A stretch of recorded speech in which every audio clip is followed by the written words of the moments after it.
नमस्कार दोस्तों, daily current affair की क्लास में आपका स्वागत है। ये क्लास आगामी सभी प्रतियोगी परीक्षाओं के लिए इम्पोर्टेंट है। इसमें अपन ऑल स्टेट एंड सेंट्रल की जो जितनी भी एग्ज़ाम है उन सभी एग्ज़ाम के अंदर आने वाले महत्वपूर्ण प्रश्नों के बारे में चर्चा की जाएगी। अपन डेली की करंट अफेयर क्लास में राजस्थान, इंडिया और विश्व से संबंधित जो भी करंट अफेयर के क्वेश्चन बनते हैं उनके बारे में डिस्कस करते हैं। चलिए बिना देरी के शुरू करते हैं। आज का पहला क्वेश्चन है, राजस्थान मदरसा बोर्ड के नवनियुक्त चेयरमैन है। ऑप्शन है एमडी चोपदार, खानू खान बुदवाली, रफ़ीक खान, साले मोहम्मद। तो राजस्थान मदरसा बोर्ड के नवनियुक्त चेयरमैन कौन है? इसका सही आंसर है एमडी चोपदार। ठीक है, एमडी चोपदार है जो झुंझुनू के निवासी हैं। कहाँ के हैं? झुंझुनू के, राजस्थान में झुंझुनू के निवासी एमडी चोपदार। अपन जो अदर ऑप्शन है उनके बारे में चर्चा करें तो जो खानू खान बुदवाली है ये राजस्थान वक्फ बोर्ड, ठीक है, राजस्थान वक्फ बोर्ड इसके अध्यक्ष है। राजस्थान राज्य वक्फ बोर्ड के अध्यक्ष है।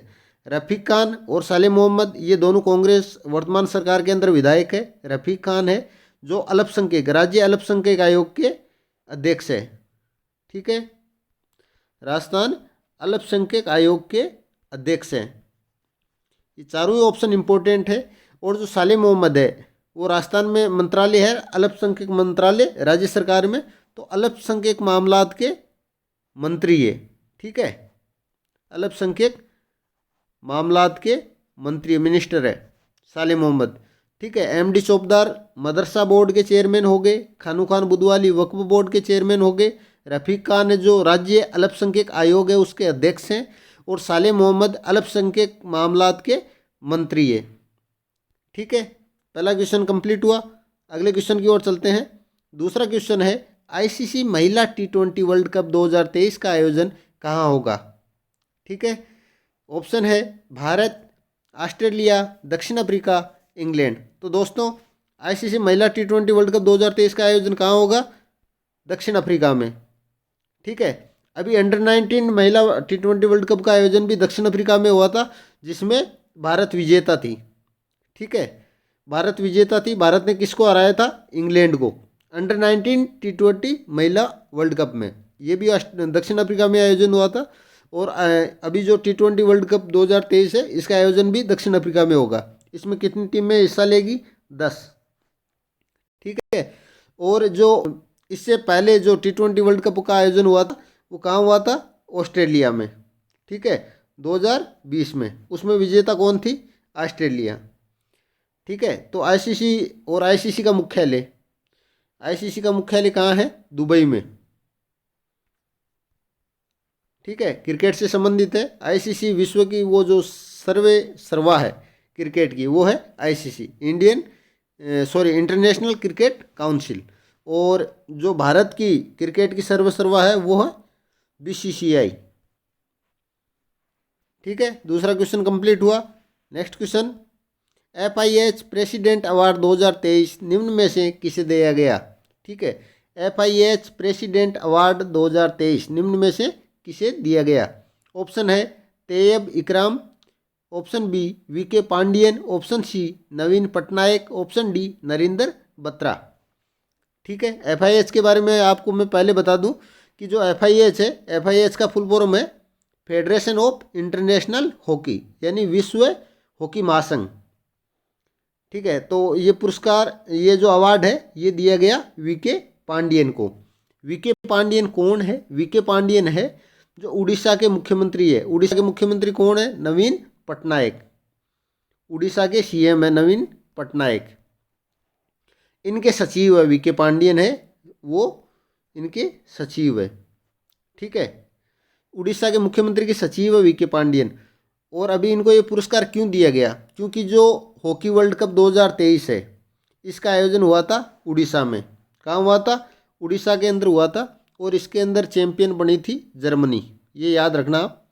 अभी जो हॉकी वर्ल्ड कप हुआ था उसके अंदर जर्मनी चैंपियन बनी थी। और जर्मनी ने फाइनल में किसको हराया था? बेल्जियम को। ठीक है, बेल्जियम को। तो जो हॉकी का जो अभी वर्ल्ड कप हुआ था उसके अंदर बेहतर प्रबंधन के लिए, यानी आराम से वो बढ़िया अच्छे से हो गया, इसके लिए इनका महत्वपूर्ण योगदान रहा था VK पांडियन और नवीन पटनायक दोनों का। तो वीके पांडियन को जो FIH के जो अध्यक्ष है, इंटरनेशनल यानी विश्व हॉकी महासंघ के अध्यक्ष है, कौन है? तेयब इकराम। ऑप्शन ए है। यानी चारों ऑप्शन इसीलिए लिखे हैं कि चारों ऑप्शन के बारे में आपको डिटेल से बता सकें। तो तेयब इकराम है, ये हॉकी महासंघ, विश्व हॉकी महासंघ के अध्यक्ष हैं। तो इन्होंने ये जो अवार्ड है ये वीके पांडियन को दिया था। ठीक है, अपन ऑप्शन डी के बारे में चर्चा करें। ये है नरेंद्र बत्रा, ये हॉकी महासंघ, विश्व हॉकी महासंघ के 12वें अध्यक्ष थे, यानी तेयब इकराम से पहले यही थे, और तेयब इकराम है 13वें अध्यक्ष। अपन हल्का सा अपन और यदि डिस्कस करें, जो वर्ल्ड कप हॉकी का आयोजन हुआ था उड़ीसा की राजधानी भुवनेश्वर में, भुवनेश्वर, 2 शहर में हुआ था। एक तो हुआ था भुवनेश्वर और दूसरा हुआ था, ये उड़ीसा के ही है दोनों सिटी, राउरकेला। ठीक है, अब भुवनेश्वर के अंदर स्टेडियम है कलिंगा स्टेडियम। अपने जो पीछे की जो क्लास थी 4-5 दिन पहले की डेली करंट अफेयर की क्लास में पढ़ा था अपन, यहाँ था कलिंगा स्टेडियम, और राउरकेला में है बिरसा मुंडा स्टेडियम। तो इन दोनों जो स्टेडियम है इनके अंदर जो हॉकी, वर्ल्ड कप हॉकी के मैचों का आयोजन हुआ था। ठीक है, कलिंगा स्टेडियम के बारे में पूछे तो कहाँ है? भुवनेश्वर में, उड़ीसा की राजधानी है। उड़ीसा की वर्तमान में मुख्यमंत्री कौन है? नवीन पटनायक। और राउरकेला में बिरसा मुंडा स्टेडियम कहाँ है? राउरकेला में। ठीक है, हॉकी से संबंधित। और हाँ, इस विश्व कप हॉकी में जो इंडिया का स्थान है वो 9वां रहा था। ठीक है, 9वें स्थान पे रही थी। अपना अगला क्वेश्चन है, the vision for all school I health, ये कार्यक्रम है the vision for all school I health. कार्यक्रम की शुरुआत किस प्रदेश में हुई, यानी कौन से स्टेट में हुई थी? ऑप्शन है राजस्थान, हिमाचल प्रदेश, गोवा, तेलंगाना। तो इसका सही आंसर क्या है? इसका सही आंसर है गोवा। तो गोवा के स्कूलों में अभी ये कार्यक्रम चल रहा है। गोवा के मुख्यमंत्री है प्रमोद सावंत। गोवा के मुख्यमंत्री कौन है? प्रमोद सावंत।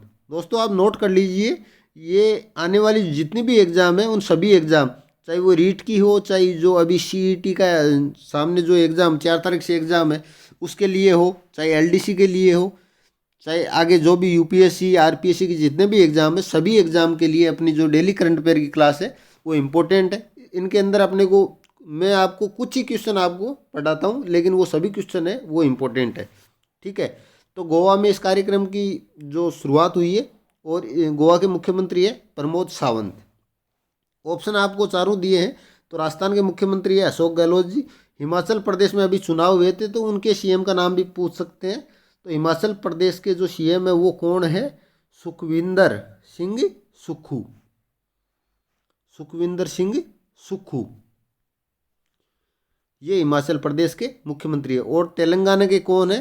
के चंद्रशेखर राव। के चंद्रशेखर राव। ठीक है, राजस्थान के अशोक गहलोत जी है ही। और जो OPS है, ओल्ड पेंशन स्कीम, वो लागू करने वाला, यानी एक बार बंद हो गई थी उसके बाद में इसको लागू करने वाला राजस्थान पहला राज्य बना है। ये भी आप याद रखना। ठीक है, तो कार्यक्रम की शुरुआत गोवा में हुई थी। अपना जो नेक्स्ट क्वेश्चन है, चलते हैं। हाल ही में कौन सा देश अंतर्राष्ट्रीय सौर गठबंधन में शामिल हुआ है? ठीक है, ऑप्शन है फ्रांस, भारत, अल्जीरिया, कांगो। अंतर्राष्ट्रीय सौर गठबंधन में कौन सा देश शामिल हुआ है हाल ही में? तो इसका सही आंसर है कांगो। कांगो देश है, ये अफ्रीका महाद्वीप का देश है। कांगो अफ्रीका महाद्वीप का देश है। इसकी राजधानी है किवांस। कांगो की राजधानी है किवांस। और कांगो के बारे में अपन एक और चीज़ पढ़े, जो मकर रेखा है। ठीक है, मकर रेखा को जो 2 बार पार करती है नदी, वो है कांगो नदी। ठीक है, कांगो नदी। ये भी आप जो अपने जो इंटरनेशनल जो GK है, वर्ल्ड GK है, उसके अंदर इम्पोर्टेंट है। जो मकर रेखा को 2 बार पार करती है कांगो नदी है। कांगो अफ्रीका महाद्वीप का देश है। अफ्रीका महाद्वीप का सबसे बड़ा देश है अल्जीरिया, और 2 नंबर पे है कांगो। कांगो की राजधानी है किवांस। तो जो कांगो देश है वो अंतर्राष्ट्रीय सौर गठबंधन में हाल ही में शामिल हुआ है। अब अंतर्राष्ट्रीय सौर गठबंधन है, इसकी अपन बात करें तो अंतर्राष्ट्रीय सौर गठबंधन ये हुआ था 30 नवंबर 2015 को। कहाँ हुआ था? एक कार्यक्रम था पेरिस में, फ्रांस की राजधानी है पेरिस। पेरिस में एक जो यूएनएफसीसी का कार्यक्रम हुआ था, जिसमें लगभग 130 के आसपास देश के जो प्रतिनिधि है वो शामिल हुए थे। तो भारत के पीएम और फ्रांस के प्रेसिडेंट, इन्होंने एक अंतर्राष्ट्रीय सौर गठबंधन का उनके सामने मसौदा रखा, और लगभग जो 130 देश थे उनमें लगभग देशों ने उस पर साइन कर दिए, हस्ताक्षर कर दिए। और इसके बाद में भारतीय प्रधानमंत्री नरेंद्र मोदी थे और फ्रांस के राष्ट्रपति है, इन दोनों ने मिलकर जो मसौदा तैयार किया था। और जो यूएनएफसीसी इस मीटिंग के अंदर जो भी शामिल थे कंट्री, तो उनके जो प्रतिनिधि थे उनके सामने रखा, तो तकरीबन देशों ने उस पर साइन कर दिए अंतर्राष्ट्रीय सौर संधि पे।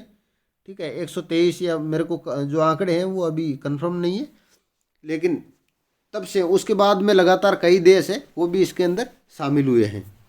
ठीक है, तो हाल ही में अंतर्राष्ट्रीय सौर गठबंधन में शामिल हुआ है कांगो कंट्री। अपना नेक्स्ट क्वेश्चन है आज का, African swine fever. African swine fever रोग निम्न में से किस जानवर में होता है? तो 4 पशुओं के ऑप्शन है जानवरों के, चीता, भेड़, सुअर, कुत्ता। तो स्वाइन फीवर है, स्वान स्वान करके इसमें कुत्ता मत कर देना। ठीक है, कुत्ता नहीं है इसमें। जो अफ्रीकन स्वाइन फीवर है वो होता है सुअर में। ये अभी चर्चा में क्यों है? क्यों राजस्थान के जो 5-6 जिले हैं, करौली, सवाई माधोपुर, भरतपुर, जयपुर, भीलवाड़ा, 5-6 जिलों के अंदर अभी जो सुअर है, सुअर के अंदर ये रोग फैल रहा है। इस रोग में क्या होता है कि जिस जानवर में फैला तो उस जानवर में लक्षण दिखाई नहीं देंगे और जानवर की 6-7 दिनों में मृत्यु हो जाएगी। ठीक है, तो अफ्रीकन स्वाइन फीवर है, ये अभी मौजूदा अभी चालू है ये, और ये फीवर सुअरों के अंदर हो रहा है। ठीक है, अपन पशुओं की बात करें तो राजस्थान के पशुपालन मंत्री कौन है? लालचंद कटारिया। ठीक है, लालचंद कटारिया। तो आज के जो अपने करंट अफेयर के क्वेश्चन है वो यहीं समाप्त होते हैं। डेली करंट अफेयर की जो क्लास है उससे जुड़े रहने के लिए सुबह 6:05 पे BR गुरुजी चैनल पे आपको क्लास मिलेगी, अपलोड मिलेगी। वीडियो को लाइक कीजिए, कमेंट कीजिए, शेयर कीजिए, चैनल से जुड़े रहिए। बहुत बहुत धन्यवाद।